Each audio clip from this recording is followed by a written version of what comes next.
Uphumelo obalo umculo kaMaskandi uSgwebo sentambo waphawula ngokudlula emhlabeni kwensizwa ebiyaziwa ngoDubula Mbatha ey'nkundleni zokuxhumana ikakhulukazi uTikTok.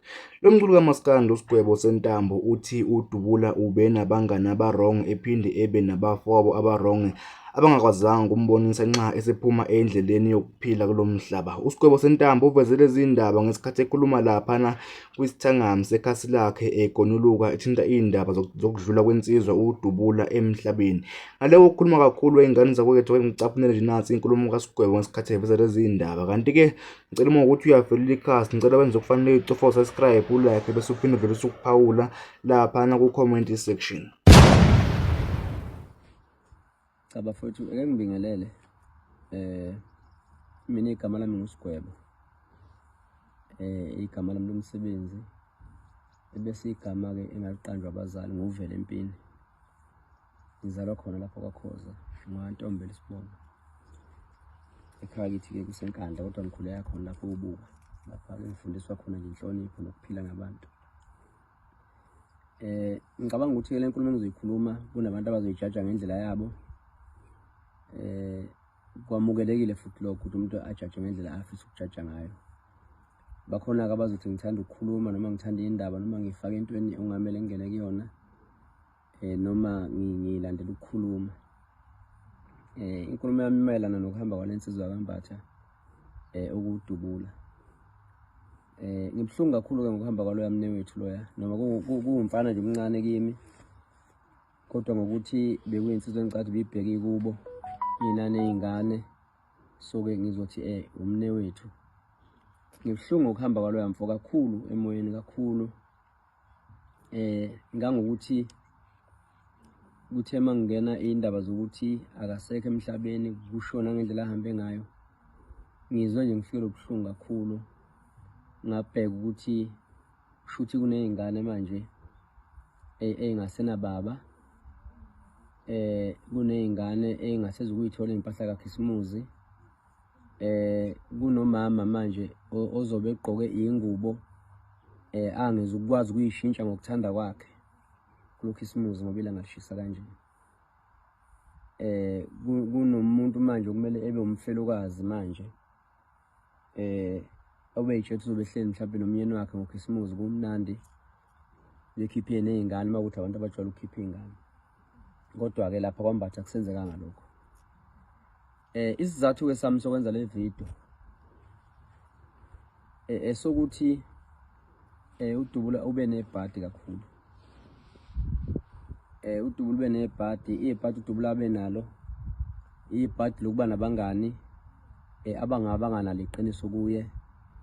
Ibhadi lokuthi abe nabafowabo abayibiza ngabafowabo, angisho abomndeni, ngisho abantu nje abambiza ngabafowabo abanganalo iqiniso kuye. Ngoba uma ngabe ngempela unabantu abakuthandayo ababangani bakho nababafowenu, bayakwazi ukukukhuza uma uphambuka. Nasekhaya futhi ngisho bekuthiwa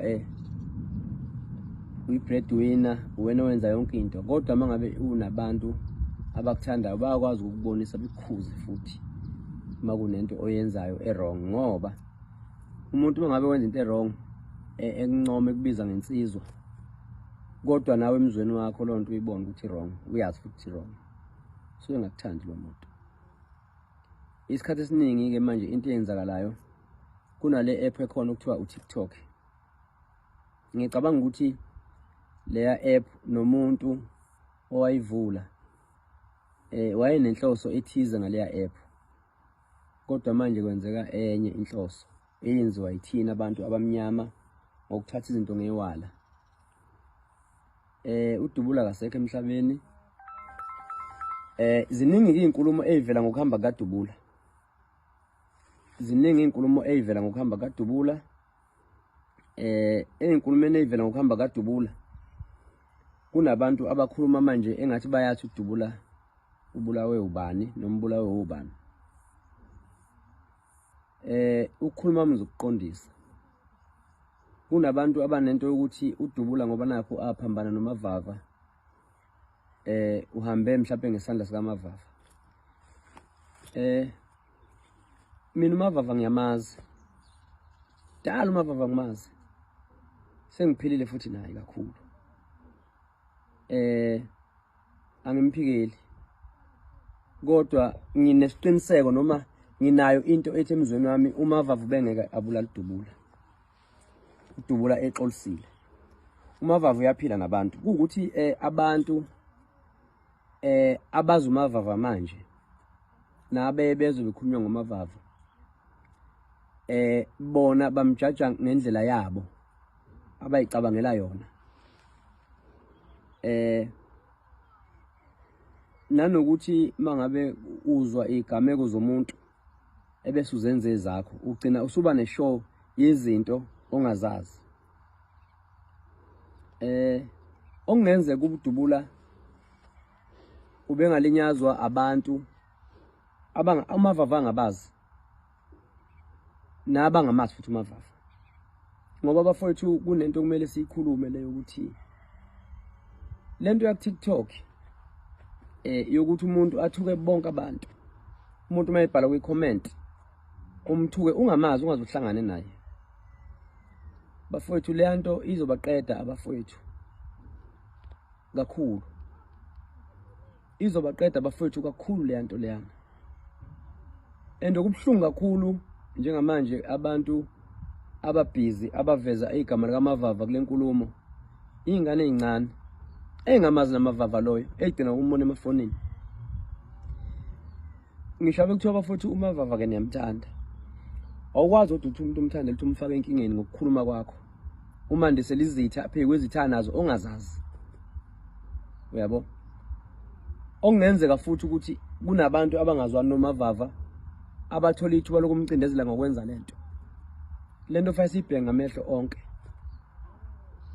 Bafowethu asikhuleni sibe badala. Masinganakele sizophela.